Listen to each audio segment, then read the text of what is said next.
আসসালামু আলাইকুম। ওয়ালাইকুম আসসালাম রহমতুল্লাহ। আজ আমি মোহাম্মদ গোলাম রহমান, সহকারী শিক্ষক, শিবুলের মাধ্যমিক বিদ্যালয় খোকসা কুষ্টিয়া। আজ আমি তোমাদের ষষ্ঠ শ্রেণীর থেকে ক্লাস নেব বিষয় ইসলাম ও নৈতিক শিক্ষা, অধ্যায় দ্বিতীয়, পাঠ 10। পাঠ শিরোনাম সালাতের ফরজ। সালাতের ফরজ। সালাতের পূর্বে প্রস্তুতিগুলো কিছু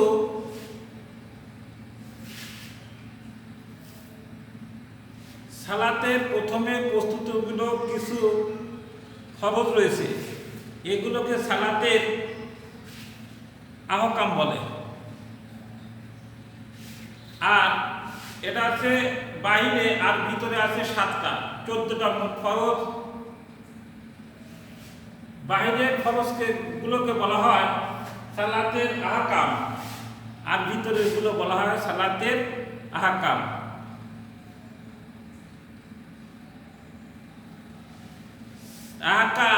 আহকাম এই 14টা ফরজ। প্রথমে আমরা আসি, দেখো যে প্রথমে সালাতের আহকাম, এটা বাইরে যেগুলো এটা আহকাম বলা হয়, এটা 7টা। যেমন বলা হচ্ছে যে প্রথমে দেখো যে শরীর 1 নাম্বার,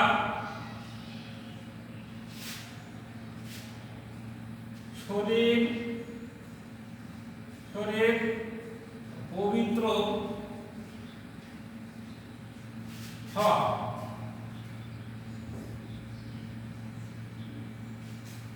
শরীর পবিত্র হওয়া। প্রথম হচ্ছে 1 নম্বর হচ্ছে শরীর পবিত্র হওয়া।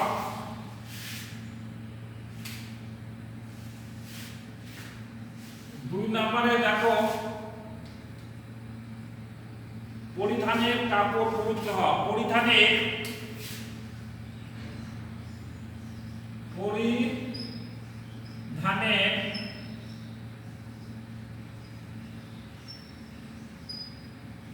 কাপড় পবিত্র হওয়া।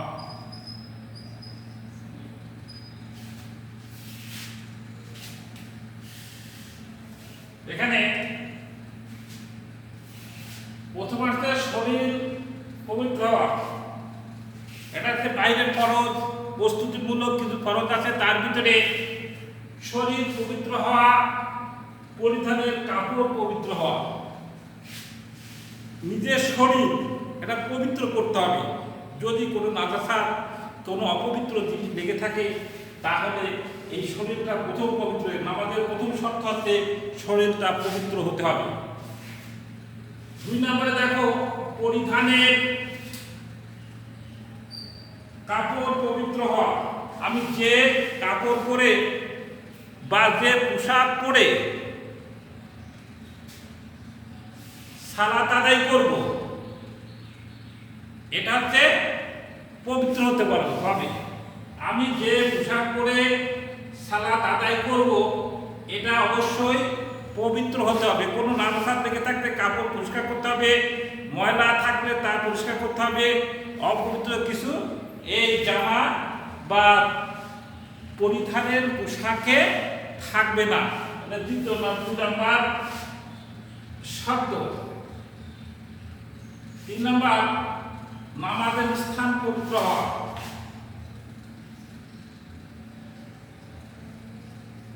নামাজের স্থান পবিত্র হওয়া। এই 3 নম্বর নামাজের স্থান পবিত্র হতে হবে। যেখানে দাঁড়িয়ে আমি নামাজ সালাত আদায় করব, ওই জায়গাটা, দাঁড়ানোর জায়গা থেকে সিদ্ধার জায়গা পর্যন্ত অবশ্যই কি করতে হবে? পরিষ্কার থাকতে হবে। ওখানে কোনো নাজাসাত বা কোনো অপবিত্র জিনিস থাকলে সেটা পবিত্র করতে হবে। যেমন অনেকে গোবর দিয়ে কি করে ঘর লেপে বা ঘর লেপে, এইটা করা যাবে না। আবার দেখে অনেকে অপবিত্র জায়গায় সালাত আদায় করে, কিন্তু এটা করা যাবে না। এটা হচ্ছে সালাতের খরচ 3 নাম্বার। 4 নাম্বারে দেখো যে সতর ঢাকা, সতর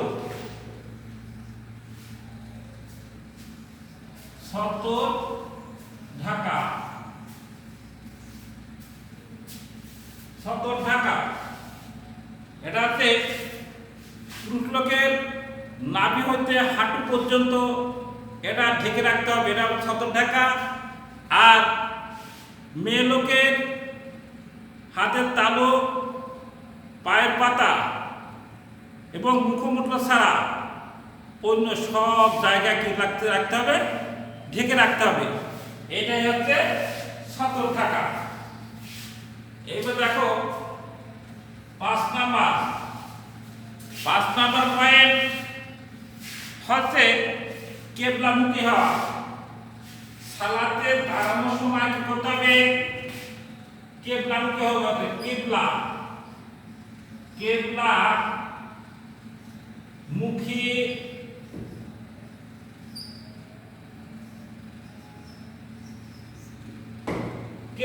হওয়া কি করতে হবে, আমাদের কেবলামুখী হতে হবে। এখন আমি নতুন কোথায় গিয়েছি, কিন্তু কেবলা যে কোন দিকে তা আমি আন্দাজ করতে পারতেছি না যে কেবলা কোন দিকে হবে, আমি এটা নির্ধারণ করতে পারতেছি না। তখন আমাকে প্রবলভাবে বিশ্বাস স্থাপন করে একদিকে নামাজ পড়তে হবে যে এই দিকে কেবলা হবে, সেই দিক ঘুরিয়ে আমাকে কি করতে হবে, নামাজ পড়তে হবে। কেবলামুখী হওয়া, কেবলা অবশ্যই প্রয়োজন, এটা ফরজ কাজ। যদি কেবলার দিকে মুখ না করা হয় তাহলে তার সালাত হবে না। 5 নাম্বার। এইবার দেখো 6 নাম্বার পয়েন্ট,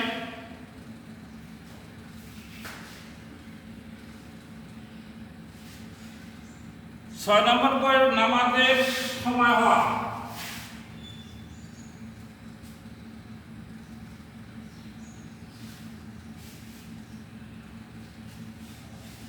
নামাজের সময়, ওয়াক্ত বা সময় বা ওয়াক্ত, সময়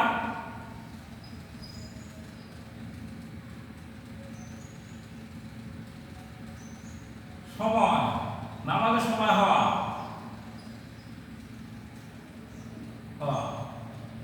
এটা ফরজ, অবশ্যই নামাজের সময় হতে হবে। যে ওয়াক্তে নামাজ পড়তে হবে সেই ওয়াক্তের সময় হতে হবে। আসরের ওয়াক্ত জোহরের সময় পড়লে হবে না, জোহর ওয়াক্ত আসরের ওয়াক্তে পড়লে হবে না। এইভাবে এলোমেলো করে নামাজ আদায় করলে হবে না, তার কারণ এটা ফরজ। নামাজের সময় হওয়া বা ওয়াক্ত হতে হবে, তাছাড়া নামাজ পড়লে নামাজ আদায় হবে না। এবার দেখো 7 নাম্বার পয়েন্ট, এটা বলতেছে আছে নামাজের প্রস্তুতিমূলক যে ফরজগুলো আছে সেই কথা বলতেছে। এই 7টা ফরজ আছে প্রস্তুতিমূলক ফরজ। নিয়ত করতে হবে, নিয়ত যে ওয়াক্তে নামাজ পড়তে হবে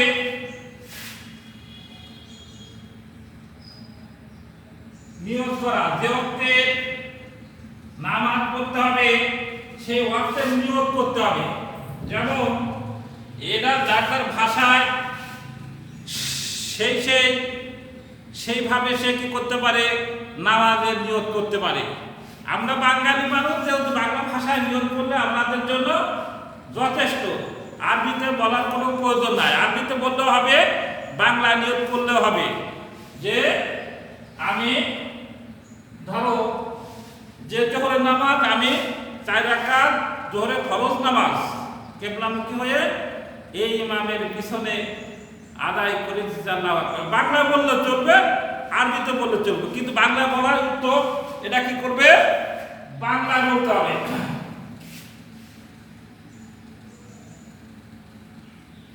সাদ্দামা এটা হচ্ছে প্রস্তুতিমূলক, এটা হচ্ছে আহকাম বলা হয়, যেটা প্রস্তুতিমূলক। আর আমাদের কিছু সাতটা আছে কি, এটা বলা হচ্ছে আরকান, এটা হচ্ছে ভিতরে, এটা হচ্ছে ভিতরে, এটা হচ্ছে কি ভিতরের ফরজ। এটা হচ্ছে নামাজের ভিতরে যে 7টি ফরজ রয়েছে, এই 7টা নামাজের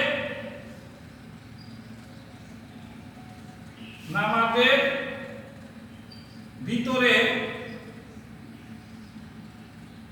7টি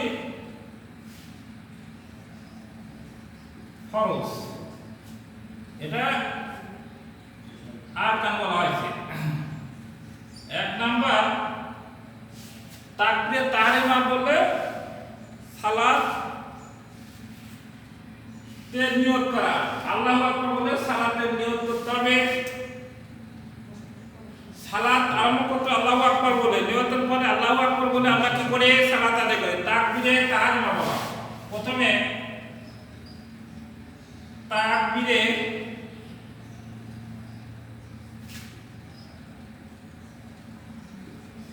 তাহরিমা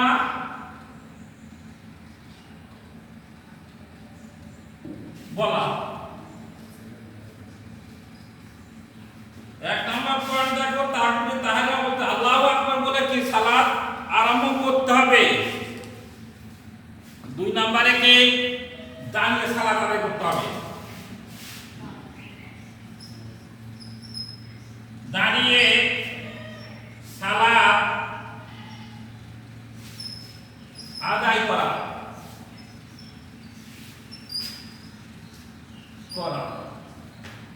দাঁড়াতে অক্ষম হলে বসে, বসে অক্ষম হলে শুয়ে, শুয়ে অক্ষম হলে কি করতে হবে, এশারা সালাত আদায় করতে হবে, ফরজ যেহেতু এটা আল্লাহ তাআলার নির্দেশ, অবশ্যই পালন করতে হবে। কেউ যদি দাঁড়িয়ে সালাত আদায় করতে না পারে, তাহলে তার বসে সালাত আদায় করতে হবে। বসেও যদি সে না পারে, শুয়ে শুয়ে অবস্থায় যদি সে না পারে, তাহলে কি করতে হবে, ইশারায় তাকে সালাত আদায় করতে হবে। আমরা অনেকে ওজোর ছাড়াও আমরা কি করি, সালাত বসে পড়ি, কিন্তু আসলে সালাত বসে পড়া ঠিক না। আল্লাহ তাআলা দাঁড়িয়ে কি করতে হবে, সালাত আদায় করতে হবে। 3 নাম্বার দেখো, এটা হচ্ছে কি করতে হবে, দাঁড়িয়ে সালাত আদায় করতে হবে। সূরা বা আয়াত, আয়াতের অংশ বিশেষ পাঠ করতে হবে। সূরা বা আয়াতের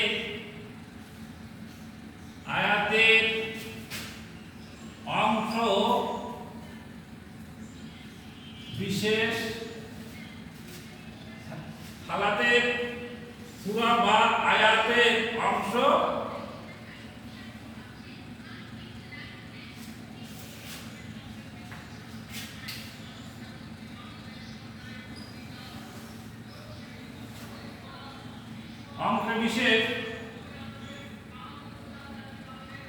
বিশেষ পাঠ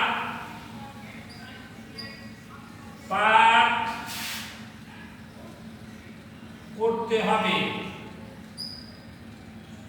একটা সূরা বা পূর্ণাঙ্গ সূরা কিংবা ওই সূরার অংশ, এটা কি করতে হবে, পাঠ করতে হবে।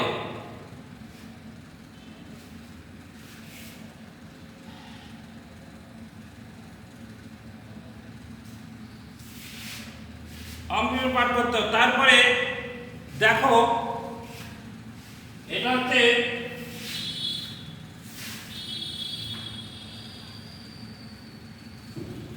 চার নম্বরে দেখো,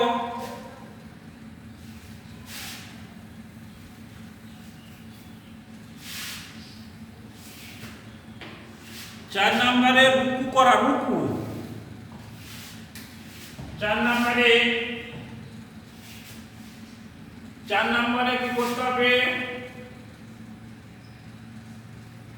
রুকু করা, রুকু করতে হবে। রুকু অবশ্যই করতে হবে, এটা ফরজ। যদি কেউ রুকু না করে তাহলে নামাজ তার কি হবে না, হবে না। তার কারণ এই যে 14টা ফরজ আছে, এই ফরজ যদি একটাও বাদ পড়ে, ইচ্ছাকৃত বা অনিচ্ছাকৃত ভাবে যদি বাদ পড়ে, তাহলে নামাজ আবার দুরায় করতে হবে, নামাজ হবে না। এই আরকান এবং আরকানের এই 14টার ভিতরে একটা বাদ করলেও তার নামাজ আবার দুরায়ে করতে হবে, নামাজ হবে না। 5 নাম্বার দেখো যে সিজদা করা, অবশ্যই সিজদা করতে হবে।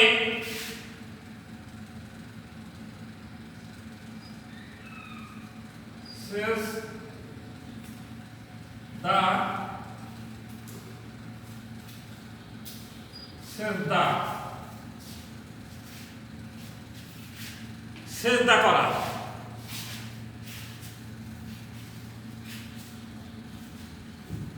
5 নম্বরে কি?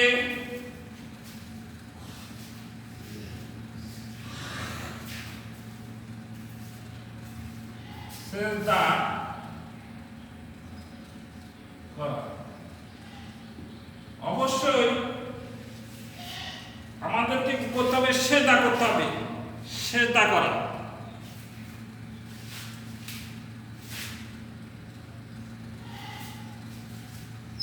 সিজদা করা। তারপরে দেখো 6 নম্বরে সিজদা করতে হবে। তারপরে শেষ বৈঠকে বসা, শেষ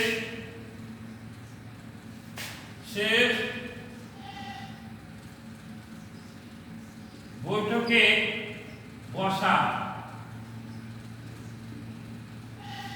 কারণ যে বৈঠকের বিষয় আত্মায়ত দরুদ দোয়া মাসুরা রয়েছে, এটা হচ্ছে শেষ বৈঠক বলা হয়। যে বৈঠকের ভিতরে আত্মায়ত দরুদ দোয়া মাসুরা রয়েছে, এটা হচ্ছে শেষ বৈঠকের বসতে পারবেন। 7 নম্বর পয়েন্ট দেখো, সালাম দিয়ে নামাজ থেকে বের হওয়া, সালামের মাধ্যমে নামাজ থেকে বের হওয়া। আসসালামু আলাইকুম ওয়া রাহমাতুল্লাহ, সালামের মাধ্যমে নামাজ থেকে বের হওয়া, সালামের মাধ্যমে বলতে আসসালামু আলাইকুম ওয়া রাহমাতুল্লাহ, আসসালামু আলাইকুম ওয়া রাহমাতুল্লাহ। এটা হচ্ছে সালামের মাধ্যমে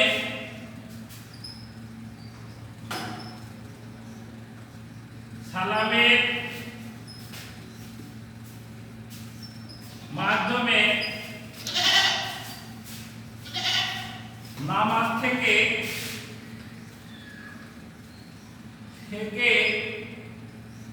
বের হওয়া।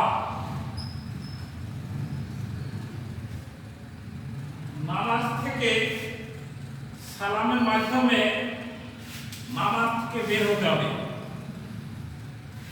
বিশেষ করে তার কারণ যে যাই করি না কেন, এটা হচ্ছে সালামের মাধ্যমে নামাজ থেকে আমাদেরকে বের হতে হবে। কিসের মাধ্যমে?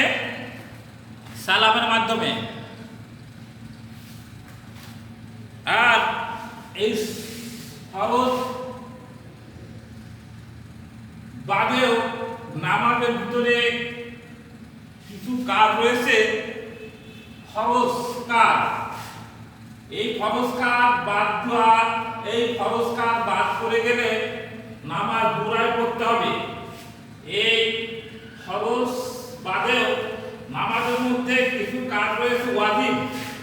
ওয়াজিব তরক করলে সোসেদা দিয়ে ভুল সংশোধন করে নামাজ আবার ঠিক করা যায় এবং কি নামাজ শুদ্ধ করা যায়। ইচ্ছাকৃতভাবে বাদ দিলে নামাজ ফাঁসিদ হয়ে যায়, আর অজান্তে অইচ্ছাকৃতভাবে যদি নামাজ ভুল হয়ে যায় তাহলে সরষেটা দিলে নামাজ ঠিক হয়। এই কিছু খরচ বাদে কিছু কাজ রয়েছে কি, এটা হচ্ছে সালাতের ওয়াজিব। দেখো সালাতের ওয়াজিব, ওয়াজিবত্ব কি বা ওয়াজিব এমন একটা জিনিস, যদি কেউ অস্বীকার করে তাহলে সে কি হবে, সে গুনাহগার হবে কিন্তু কাফের হবে না। কঠিন গুনাহগার ফরজ অস্বীকার করলে আল্লাহ তাআলা রব্বুল আলামিনের কাছে কি হবে, অস্বীকার করলে সে কাফের হবে কিন্তু ওয়াজিব অস্বীকার করলে সে কাফের হবে না, কিন্তু কঠিন গুনাহ হবে। এখন এই সালাতের ভিতরে কিছু ওয়াজিব রয়েছে। সালাতে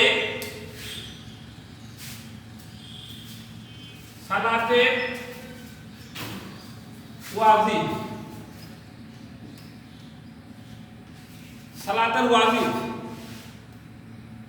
সালাতের ওয়াজিব রয়েছে 14টা।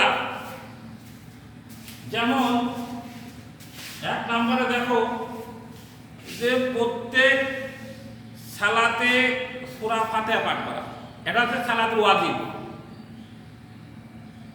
যদি কেউ আদায় না করে ভুলবশত তাহলে সেজদা দিতে হবে। তারপরে দেখো সূরা ফাতিহার সাথে যে কোনো একটা সূরা বা সূরার অংশ বিশেষ পাঠ করা, সূরা ফাতিহার সাথে যে কোনো একটা সূরা বা সূরার অংশ বিশেষ পাঠ করা 2 নাম্বার। 3 নাম্বার দেখো যে রুকু সেজদা বা তেলাওয়াতের আয়াতগুলো কর্মধারা ঠিক রাখা, এটা হচ্ছে রুকু সেজদা বা তেলাওয়াতের আয়াতগুলো ধারাবাহিকতা ঠিক রাখা। এবার দেখো যে 5 নম্বরে রুকু করার পর শুধু হয় দাঁড়ানো, রুকু সেজদার পরে ঠিকভাবে দাঁড়াতে হবে।